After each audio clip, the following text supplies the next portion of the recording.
Welcome to TG2M with KayeCee Austin, your #1 destination for personal and business relationship advice, tips, interviews, and more.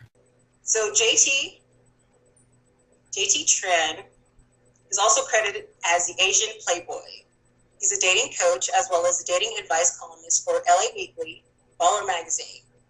He's also the founder and CEO and lead instructor of ABC of Attraction, a company that offers pickup artists courses to men. He introduced the concept of the ABCDEF structure, which incorporates three main components, namely thoughts, actions, and words. The concept teaches men how to develop their attitudes, change the matter of their dress, and convey sexuality while courting and dating men. JT mainly teaches shy Asian men confidence and communication skills.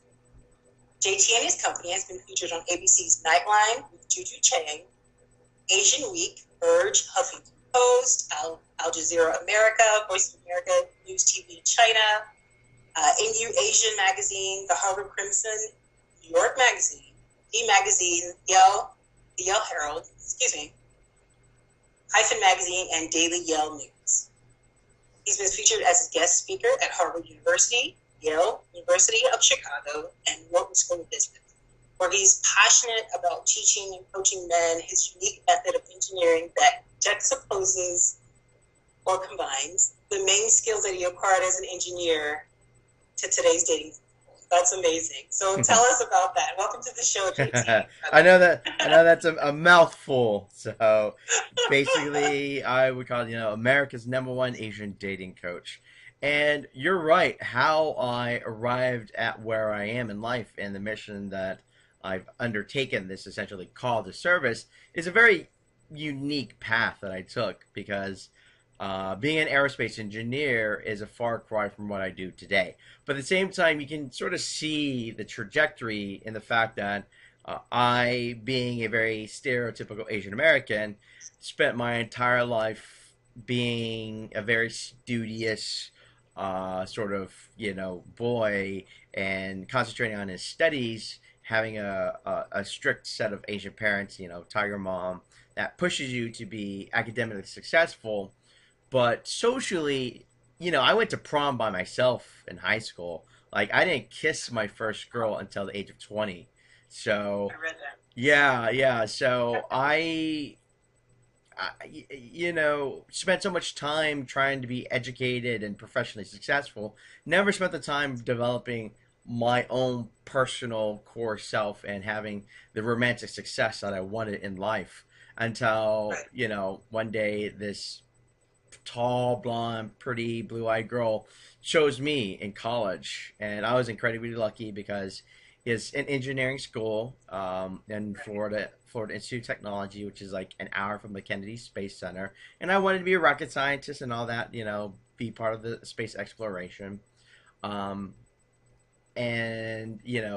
accidentally used some philosophies of pickup, of sort of lighting up the room and kind of ignoring her by accident.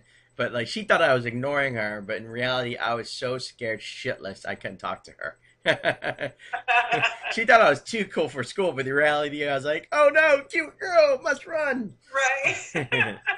And then after I graduated college, I moved to LA, and for a while there, I kind of thought I was the big man on campus, having a pretty girlfriend, and really being the only Asian guy with a non-Asian girlfriend, right? And then I realized, like, wow, I tried all the types of dating, online dating, going to Mixer, speed dating, like eHarmony rejected my application, right? No way. Yeah. So this is back in the day when they actually had you fill out like one of those Myers-Briggs personality tests. Okay, yes. Now you just log in, whatever. But here they're more stringent, and basically when I get the results back, it said I was too cerebral. They could not find a partner, a mate for me. So apparently being smart wasn't going to help me get a girl. And so that's how I got into pickup, because pickup tend to emphasize a very practical application of psychology, And then when I got into that, I started writing about my misadventures in a blog called the Asian Playboy blog, which is sort of like Sex in the City but for Asian men. Okay. And Tell and us about that. yeah, and then people started following me. I started getting this following until one day this Chinese Canadian mother called me up and she wanted me to help out her son in high school who had been harassed by neo Nazis. And Oh, wow. I told her for like 3 days, like, man, for 3 days and 3 nights, I'm going to be the big brother he never had. Because I condensed all my learning experience into a system. I kind of applied my systems engineering background when it came to spacecraft, and I had like, okay, how can I teach what I learned over like the Right. last 2 years, but make it simple enough, but also flexible enough for this high school kid to learn. So I came up with essentially an acronym. That's all ABC, system is an acronym like Right. ABCDEF. Like anybody can learn it if they know the alphabet. Right. That's It's that how. easy, baby. Yeah, exactly. So that's how I got started. It's like I said, it's a call to service, really, because I had no intent Yeah. of doing this as a business. Right. Yeah, that's how I arrived here. Oh no. Okay. You actually answered the next question. The next question was going to be, what was your catalyst moment? So your catalyst moment was when that mother asked you. Yeah, it was such a You call huge us. responsibility. It made me like seriously like just think about when I was his age, what would I have need to know? And like I, living in the South, had experienced racism. Like I'm from Texas, so get called all types of like racist names. But Right. I never been like beat up by like Nazis. That's kind of just crazy, you know. Wow. So what happened with him? I mean, you have to know. Right. So like flash forward, years like I think like ROI. eight eight 8 years later, we had stayed in contact for a while, then dropped off. But like 8 years later, he is in med school, moved in with his girlfriend, and basically, yeah, contemplating marriage at this point once he becomes a doctor. Oh wow! Congratulations. Yeah. So that's a ROI on being your friend. That's what I was telling you. That's awesome. All right. So next question. One of the things that we always hear, well, in this space that I've been hear Asian men talk about that in this culture, in the Western culture, the Asian American men is like, that's the way women women see you guys. But I want to let you know that's not true for ethnic women. Just so you know. Good to know. Yeah. But talk to us about that, because I know that's one of the major things that, like I said, that's just not a good situation, Well, or as a portrayal. yeah, there's a lot of things that go into it. I mean, we obviously have the old school kind of patriarchy that comes from the motherland that feeds into a certain negative Yes. stereotype about us, and I recognize that. But also, obviously, we have like Hollywood and the media that feeds into certain Yes. perceptions. Things like being effeminate or not aggressive, Right. not romantic, not take charge.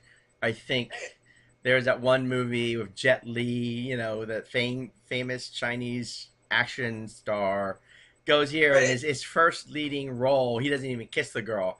Romeo With must die. Aaliyah. Yeah, he's just like a attractive black girl. But I think it was Right. like they tested it, they crowd tested it or something like that, and they didn't find like the kiss scene like really went well with the audience between an Asian guy and a black woman. So there's obviously a lot of things that go into the different perceptions, negative perceptions that people have of Asian. And I used to obsess about it as a young man, just Right. thinking like it's a media's fault, it's Hollywood's fault. One thing I learned though is there's only one thing that we have control over in this universe, 100% control over it. That's what I do. That's it. I can't control society. I can't control the TV, the movies. I can only control me. So I've learned like yes, those stereotypes exist from being like effeminate, weak, not romantic, but most importantly is like how do I carry myself? You know, the idea of just breaking any kind of stereotypes or just perceptions that people may or may not have of me. I can't control TV. I can only control what I do. Right. Well, well, would you say that you're passionate about getting, you want to make sure that you're that face that they see? Is that what you're saying? Yeah, I mean, if I don't see the positive change in society, then I can't wait for the next person to do it. I have to be that. Exactly. Right? You can't simply pass the buck. If I wanted to see that positive change, I need to be it. I agree, 100%. One of my, let's see, I think you know that I'm an Army veteran, but in the military, like we always say we don't see color, we see green. Right. And there are Asian guys, in the military, and we never saw that whole, like in LA, you kind of just see Asian guys and they only date like white girls or whatever. But in the military world, like it's totally different. Everybody just dates whoever. So I want to talk about that. Let's talk about that a little bit, because I know when I read Asian male blogs, they're like, oh, I met this hot blonde, and blah blah blah. Right. I want to just chat about that for a little bit, because if you could do us a favor, and I'm talking Hispanic chicks, I'm talking, and let them know, like, hey, there are guys that already set the page for you guys, set the way for you guys. So come to us. It's everybody makes this world around. So talk to us about that. Sure. It's a fact of life that when it comes to dating, white is a standard by which everybody's compared to. Right. I'm compared to white males, and so and so Right. for white females. So yeah, there is definitely a gravitational kind of pull towards dating that way. But what I also do is I do encourage my students to date Latinas and Black women. Actually, one of my most viral videos that I did was Asian men kissing Black women for the first time. I saw that one, yes. That went That's pretty viral. It was like something that really caught people's eyes. And just interesting thing about reading those comments, what I found were usually I would get like the women sharing it more, and then like the haters were usually white guys for whatever reason. I'm like, it's not even about you. Like, why are you throwing shade? So, yeah, I definitely do encourage it. And during my live programs, I will tell my students, like, it is so much easier, if you will, for an Asian guy to go up to a Black girl, easier than he thinks. I remember one time, I had a student, he was like from China. He had been like studying in America, and I see this in the corner, like this attractive Black girl, and I say, hey, just introduce yourself to her. And he looks over there, and sort of like in that same general vicinity was a Black bouncer. Like you could tell they weren't together. It was like he worked for the bar as just Black girl. He's like, well, what, that Black guy? It's like, well, he works here. What are you worried about? Isn't he gonna beat me up if I try to talk to the Black guy? It's like, no, he's not gonna beat you up. Right.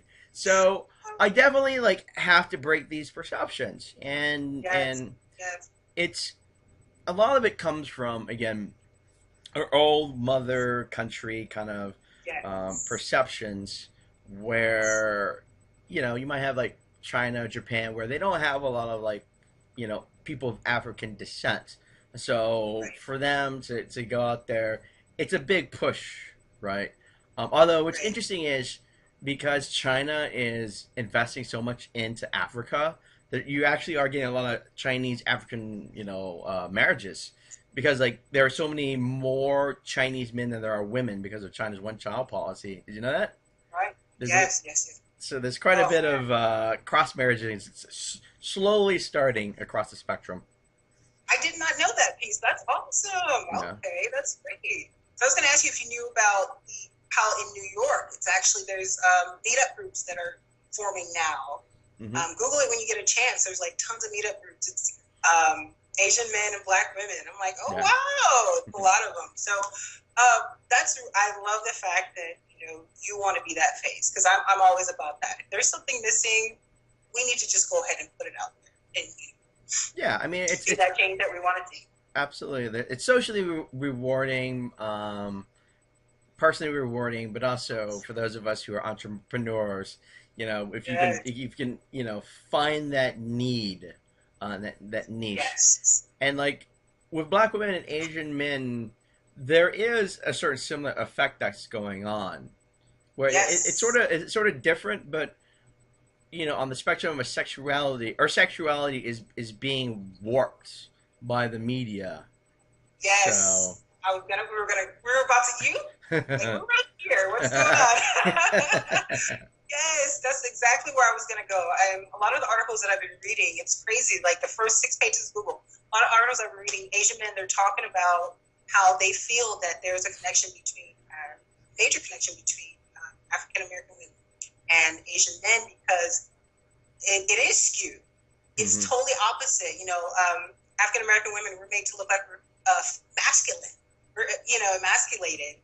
Yet all of our features and everything that we do, we're known as being caretakers, mothers, and entrepreneurs. Those are womanly attributes. Just like you guys are known as being effeminate, but you guys are known as being hard workers, family men. Those are masculine, Western masculine attributes. Putting food on the table. The kind of Exactly. Yeah. So all the articles now are saying, even Huffington Post, they're like, you guys should just date. Yeah.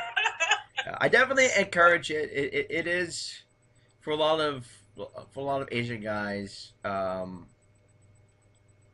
It's a push, because I will have students that, to them, they've always ever only dated Asian women, right? Right. And so, like, you gotta really kind of like push them out there.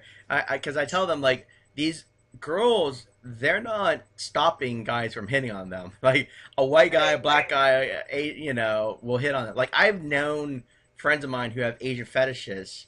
Like, I once told this Latina friend of mine, she would go to an Asian club with her Asian friends, but you know who the only guys who hit on her? White guys and black guys that were at the Asian club. Right. Because Asian men are like, uh-oh. Yeah. Or they're only like used to dating Asian women.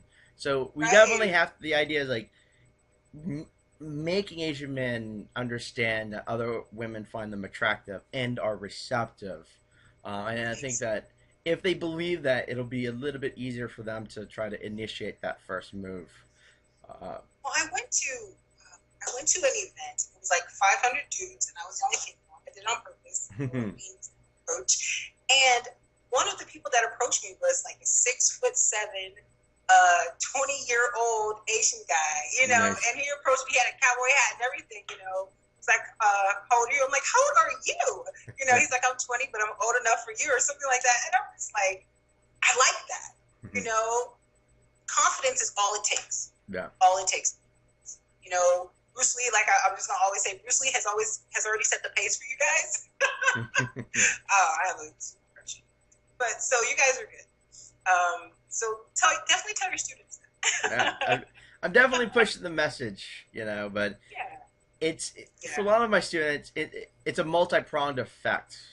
Because the way I approach it is I teach in a holistic manner, which and not in a hippie sense, right? But in the sense that I try to approach it in a very Renaissance man, kind of well-rounded sense, where I'm trying to slowly change their mental perception, but also teach them practical skills in like how they speak and how they physically move and carry themselves. But you also have to realize, like, when something like 2/3 of Asian Americans don't speak English as their first language, like even talking isn't really that important. It's like how you carry yourself and the actions that you take. Yes. So let's talk about, so what exactly, you've already said some of this, what exactly, walk us through what a student learned with ATC instruction. So our primary service is what I call the Premium Boot Camp, and that's a weekend live training course where we do it in a very professional manner. We have a class. We get the students get a pre-boot camp home study course, a workbook, and there's PowerPoint presentations, and as well as sort of like exercises and drills during class. And what I do is I try to teach, again, from a holistic Renaissance man kind of way, where I talk about how to change their societal conditioning, right? Any kind of potential internalized racism that they might have, or try to Yes. boost their self esteem. Because, like, mentally, the battle, as Sun Tzu said, the battle is lost or won before it's even fought, right? Yeah. So, we talk Art of about, war. yeah, we talk about that. We talk about physically their body language. How do they carry themselves? Because if they're coming off as Yes. nervous, or they're not making facial expressions, I call it the Asian poker face, right? Um, Yes. you know, Love all it. these subtle things physically that we don't think about as men. And then finally, like, what to say to her when you come up to her, and maybe how to try to have a little sense of humor when it comes to bantering and laughing, and basically carrying them the process all the way from, A, which stands for attitude, approach, and attract, all the way to, like, F, which I think we both can figure out that one. Right. Okay. All right. Good. Towards the end, you'll be able to give out your information. So let's talk candidly about you, James. Creating a company such as this, you have to have either managerial or entrepreneurial skills. So, was there a point, at what age did you realize that you had those skills, or did it just smack your face? Well, as an engineer, I didn't really have a lot of necessarily business skills, but I had, like, the critical thinking skills to figure things out. Um, Okay. Managerial, I would say. right. So it's like The ability to, critical skill. yeah, the ability to create a system, and then to realize that there was a product here, and then figuring out, like, how to market it, and set up events, and creating a business entity. It was very backwards engineering, to be honest. It was very Yes, reverse engineering. Like I yes. said, I don't have a business background, but at the same time, I was able to sort of figure it out on my own. Um, Right. it's still a little bit limiting, being like the primary mover, especially when you're like a coach, or a consultant realm. Yes.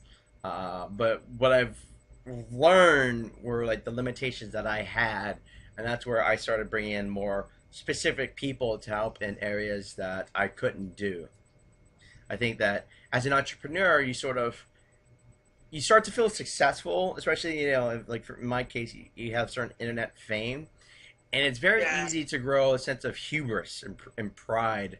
And so the act of asking for help, from someone to bring them in, um, just you just have to ground yourself and not have, like, a full sense of ego.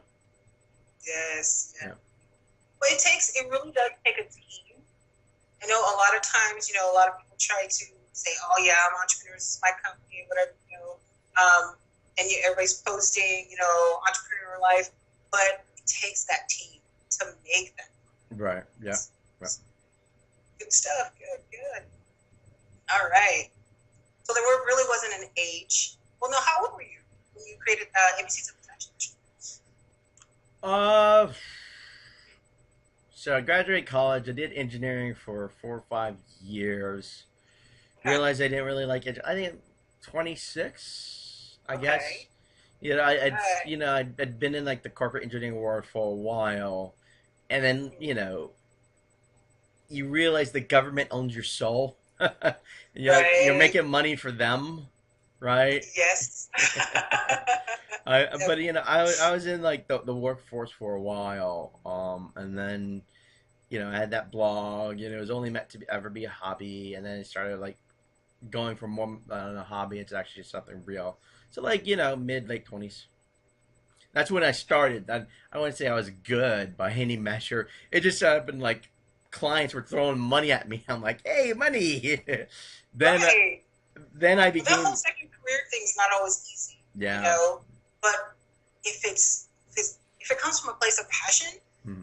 it's gonna be easy, Yeah, And then, yeah. I mean, of I course, you threw bring my in whatever you need to yeah. bring in. I The threw core of myself it into is it. I threw myself into it, burned out a little, and then I had to reground myself, and then really consciously dedicate myself to make this a business, and not just a hobby. And I think that's something that people who are on that transition will probably face, where you have to make a faith, leap of faith. Like, I get quit my primary job and really do this, or this is going to remain a hobby. And some people can't do it. Yeah, it's scary. It is scary. It is. And we glamorize entrepreneurship, but oof. It's hustle. Like I always say, the only person that can fire me is me. If I don't hustle, then I'm going to screw myself out. Yes. So let's talk about inspiration. Mm-hmm. This is part of the show.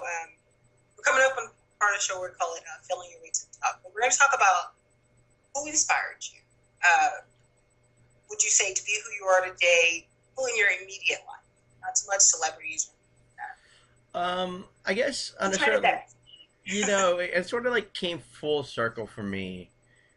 Growing up in Texas, we moved around a lot. My mom was like a single mom, and for the longest time, I was like really angry at her because I didn't understand like why we had to move, and that's also part of the reason why I never dated. Was I went to like 4 different high schools, right? Right. And it was just rough not having friends. And for the longest time, I was really angry at her. And there's only, ironically, after studying pickup and like the intervening sort of like space, being an adult, that I gained empathy. And that's one of the things that I tell my students is, if you can think from another person's perspective, like, a woman's perspective, you'll always be better off, right? Yes. And I started understanding my mother, like how hard she worked, and coming to a new country, especially like from Vietnam and everything that happened there at the war, barely understanding maybe the language and the culture and the sacrifices that she had to make as a single mother. And she was very entrepreneurial. And the thing is, like, she failed a lot too. She did like a pizza store, what she did, like a pizza store, a convenience store, laundromat. Wow. So she did a couple things, and then she ended up settling on like car washes and laundromats, like a very cash-driven business, and that's like sort of her like passive income. But there was a lot of failures. There were a lot of failures. Like, she had to, I think, declare bankruptcy and stuff like that, and it was tough, especially raising me and my little brother. But now, like, I got it. Like, after studying pickup, I was like, I am like literally like told her I had loved her for the very first time I could ever remember. And I understood. I understand like the sacrifices that she made, but also I appreciated the hustle. Like the actual hustle for like, like, God forbid Donald Trump is now going to be our president, right?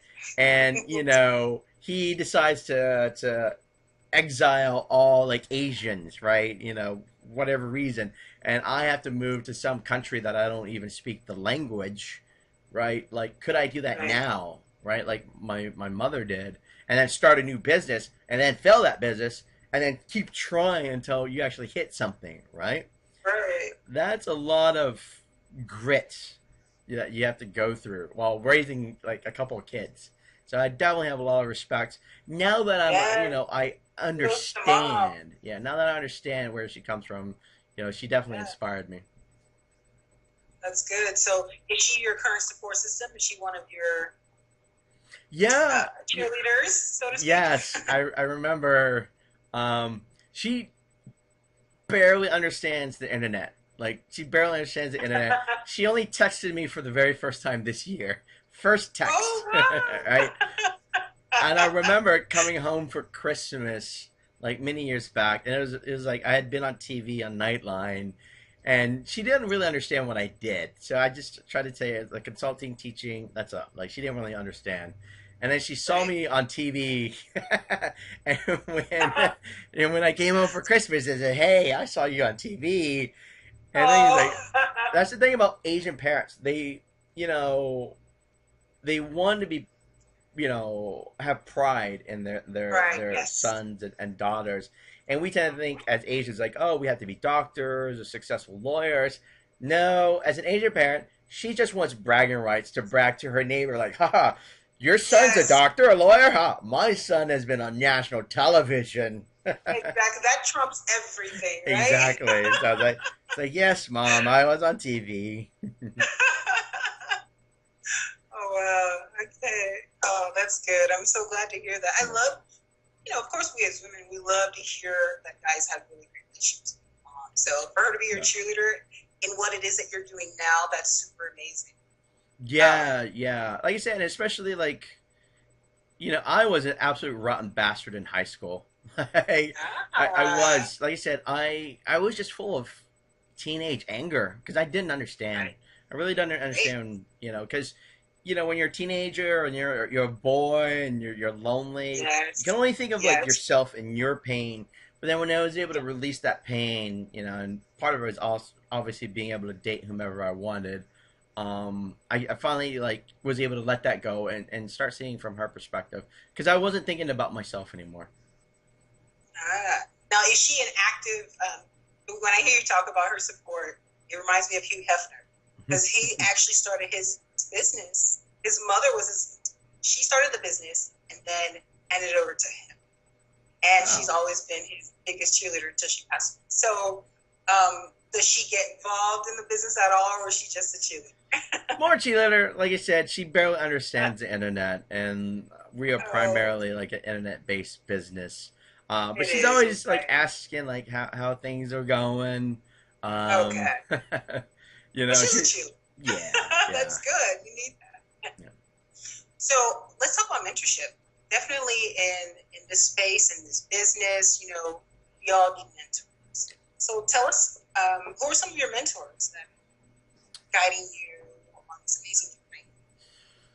Well, I mean, my evolution had like that pickup aspect. Um, and then when it came to more like the business, I there wasn't like a specific mentor mentee relationship so much as I would attend like kind of business and like marketing programs. Okay, Um, yeah, so it was, I guess you could say, there were mentors, but obviously in a broader audience. While I absorbed their wisdom and their knowledge. So I mean, right. like from the pickup, scene, there was like Mystery who kind of started that.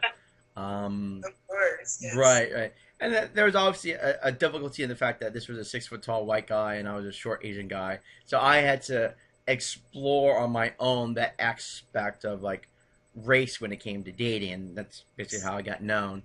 While when it came from like marketing and business, Right. it was definitely helpful if they've ever gone to Ryan Dice's Traffic and Conversion Summit. I don't know if you've heard of it, but it's incredible. Like if your people or they have a service and they know it's a good service and that people will Mhm. buy, they just don't have the audience. Try going there, and they will teach you the specific strategies, like real practical strategies, to get eyeballs. And once you have the eyeballs, then you can start like trying to drive that traffic and convert it into clients. From a coaching perspective, there's Malinchak, James Malinchak. He Okay. teaches, if you've heard of him, he teaches how to turn coaching and public speaking into a very practical business. So he is a great program where he'll give free seminars, and they're just solid, like real seminars full of Yes. information. And then like he'll have like these paid programs, and I've done that. Like I took a media boot camp with like Lisa Gibbons, from Yes. TV. She was like super helpful and how to have a more TV presence. So I'll do these self development courses from these business people that are successful because you do want to like obviously mold yourself from people that have gone through the same thing that you're going through. Yes. The one thing I realized though, it's actually considered mentorship still. Yeah. It's still considered mentorship. And if they ask you, like I know in the pickup world, they'll say, "Hey, if anybody asks who your mentor is, it's me." So even if they're in a room with 500, you're in a room with 500. So yeah, you're mentored by those. Yeah, yeah. I definitely recommend them. Awesome. I think they're all great. It's definitely Yes. very practical. If your people are ready with a product or a service, like those, they'll teach you the nuts and bolts of making money. Hey. That's what we want to know, right? And it makes it fun, because money's energy. So. Yeah, I mean that's right. what the money is for, is to give you the freedom, right? Especially if your people are on the cusp of going full-time entrepreneur instead of like part-time hobby. Like it's scary, and obviously it helps when you have solid knowledge from an entrepreneur who's done it and made his millions. So. And they're done that, yes. So let's talk about failure. So a lot of people are afraid of failure, but we need that to grow. Absolutely. So tell us about some of your failures and how you got over them spiritually. Well, failures are setbacks. in pickup, gosh, I have more failures than anything, and that's the part of pickup. I mean, it's a personal journey that requires failure. That is an interesting aspect. Pickup is a personal journey that requires failure to succeed. I should actually write that down. Yes, you should. Well, I will remind you. I'll text you. Yeah. Like I remember one time I had been like maybe 6 months into my journey, and so I got to the point where going from completely terrified to talk to girls, where I became excited to talk to girls. Right. So I had to go through that journey. And I was going to hang out with some friends to go to like the steakhouse that turns into like a bar club later in the night. And I was going to be like, I'm going to show off my newfound lady skills, right? And, off in the distance, we finished dinner, and off in the distance, I see like 5 girls, right? 4 are Asian, and then there's one girl, she's faced away from me, but she has blonde hair. Like, obviously from her body, you can tell she's an attractive blonde. So I'm like, okay, I'm going to start with this. White girl with Asian girlfriends, probably likes Asian guys. That seems to be a logical, deduction there. So I go over there, and as I am about to say, "Hey, ladies," the Asian girls turn to me, and the blonde turns to me, and she is this blonde, platinum blonde, very attractive, blue-eyed Asian girl, and she says, she says, "Stop. We don't talk to Asian guys. Go away. Go away." Yeah, I'm like, wow, that's kind of rough, right? Having like your own race of people denying you because you're Asian, So okay, I was like, okay, woosha, just kind of calm down for a second, have a beer, and so just kind of calm down. Not gonna let that affect me. It sucks, but rejection happens. And so then I started a conversation with this very cute Latina, and things are going good. We start holding hands, kind of getting that little warm fuzzies when flirting is going right. And I'm like, I'm going to introduce you to my friends. So we go to where my friends are sitting, and I introduce her to my friends. And then this one guy who wasn't my friend per se, he was like friends of my neighbor. I mean, he was the boyfriend of one of my neighbors. And he's a little bit drunk, and as I'm introducing the Latina, he comes up to me and like grabs me by the shoulder, and he's like, "What are you doing with this Asian guy? You know Asian guys have smallest dicks in the world, right? Small dicks." Hater. He did that in front of the girl. He did that in front of all my friends and all my neighbors. Wow. And at that point, you're like, yeah, but it's like in a racist manner too. Wow. And it's kind of like because he's part of like your circles, part of my circle was sort of like a stab in the back. And at that point, like getting it twice in the same night in my face was a bit more than I could handle, and I went home and I cried. That was like, it was just devastating. It just like, okay, 1 I could handle, right, but like 2, like in a row, that was just rough. And then I cried, and it's part of what led me to realize that both the PUA community and the Asian community sort of fail Asian men. Because the pickup community doesn't really address racism, right? Because it's mostly full of like angry white guys, right? Well, and Asian American community is always like, it's the media's fault. It's Hollywood's fault. You can blame whomever you want, but it doesn't help. In the here and now, it doesn't help to blame. Yes. Right? So that's like that deep rejection where you're like literally in bed kind of crying and just deliberating and questioning your own self-worth, not even as a man but as a human being, where like your own people don't think you're a man enough, and your friends don't think you're a man enough. It sucks, but like like the next day I got up and I tried again, just kind of like just suck it up. I think the hallmark of a man is not how many times he succeeds, but how many times he get up after he falls. So. You're like right here, because the next question is, what would you say to any preteen and teen, or young adult that's going through now what you went through? And that, you can say more, but that for sure, you got to say that. Absolutely, absolutely. And the curious thing is, actually, we do teach teenagers. Like I said, my first student was a teenager. And not too long ago, a father who was so impressed by the program he took with me sent his 2 teenage boys who were like 15 and 17. So we did a high school program for them. And what I would say is, I think, be thankful that they're learning it now instead of like years later when I wish I knew. Because they're going to have this as a permanent part of who they are. It is like, having a savings account, that idea of interest. By putting in now that deposit, like 10 years, they'll just keep growing and growing. But like I said previously, pickup or just dating in general is to improve is based off of failure. Just to get your heart broken when you have a girlfriend, right? Or to approach a girl and get rejected. That is really the only way to improve, and you have to accept that as part of your development growth.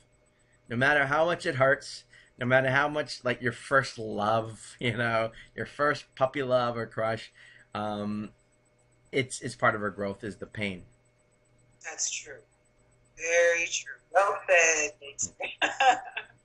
Listen, I mean, what was I going to say? I think it's super important. I started TG2M because you can be great at business, but it's how you treat people.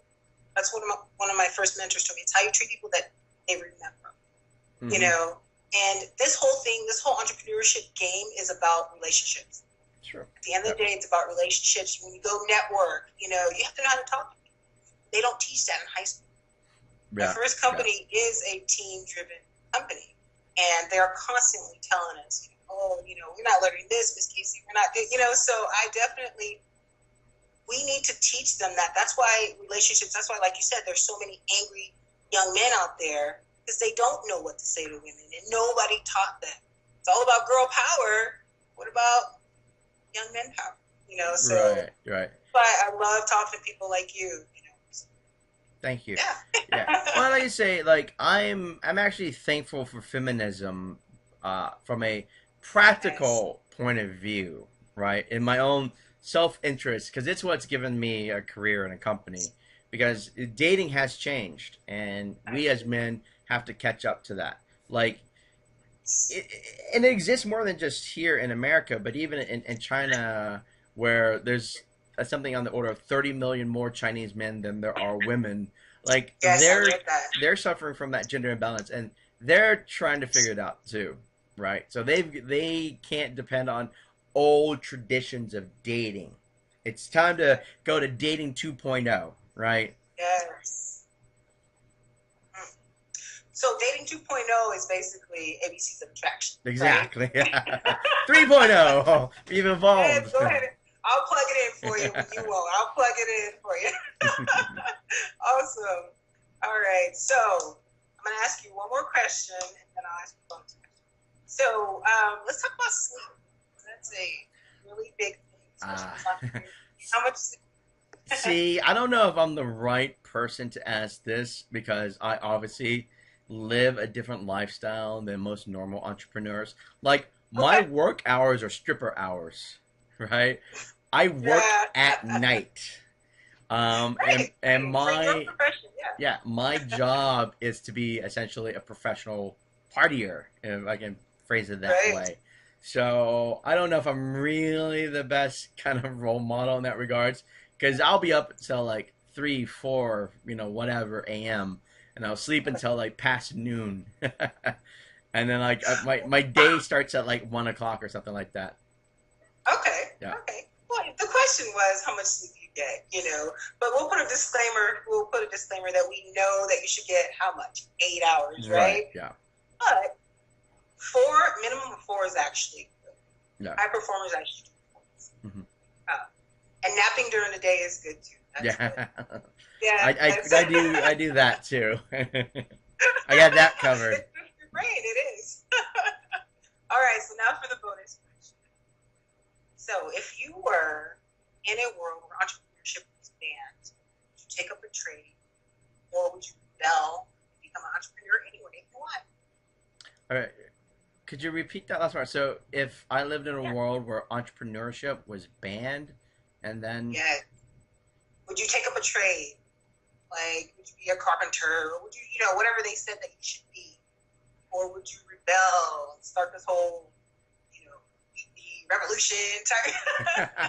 That's an interesting question. I mean, obviously it depends on the consequences, Okay. Like, if they're going to string you up and execute you, then maybe I would just go back to engineering. Like, I guess, again, I might be different in that regards because I do have, like, another career to fall back on as an aerospace engineer. Because I was making 6 figures straight out of college. So, I have I did that in real life for a while. Yeah. Okay, so your answer is that you would... It all depends on the consequences. If it's just like slap on the wrist, yes, I would do it. But if it's like if it's like some sort of Hunger Games, like consequences, it's a beheading, JT. Yeah, then I'll go back to being an engineer and make 6 figures. I mean, I'll work in space. I could do that. Was pretty cool too, even though it's like corporate government stuff.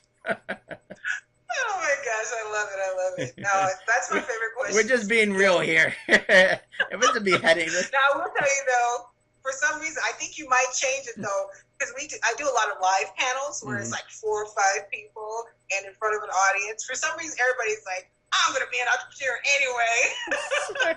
I'm just being real. I mean, come on. I like your honesty. You're like, you know what? I've got something to fall back on. Yeah. They're going to cut my head off. I think it's peer pressure when you have these eyes looking at you. Yeah, absolutely. You better say entrepreneurship. But also, you have to think about it, like, if Trump instates a beheading for starting your own business, I think society will have bigger problems. Right. Oh my gosh, it has certainly been a pleasure, JT. KayeCee, really thank you so much for having me on. Yeah, no problem. I want to invite you to be one of our influencers on our platform. Okay. It's an amazing platform. It should be ready within the next week. We're going to have influencers that just want to be in. So definitely want to have you. Sure, absolutely. Just send me the details. I'd be love to. Yay, love it. Okay, well, happy holidays. And is there anything else that you want to tell our audience? As I tell my Asian students, be successful because you're Asian and not in spite of it. And if they need further information about what I do in our program, just go to www.abcsofattraction.com and check us out.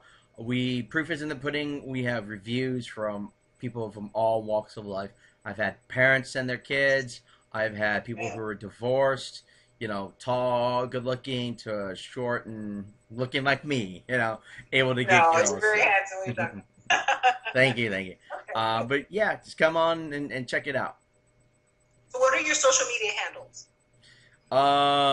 They can just go to ABCs of Attraction. That's our primary corporate brand. So if they want to check that out, but actually our YouTube channel, we've developed a lot. There's a lot of free information, a lot of fun stuff, a lot of viral fun stuff, as well as like my college lectures at Harvard, Yale, Wharton, as well as more specific educational things about like fashion, getting numbers, dating. It has quite a bit potpourri of videos, whether you want some lighthearted fare to like really serious material. So check us out on YouTube, ABCs of Attraction. And we'll definitely put your links and everything like that on our site. Thank you so much. All right. Well, have a great evening, and we'll be in touch. All right. Happy holidays. Okay. You too. Bye. Bye-bye.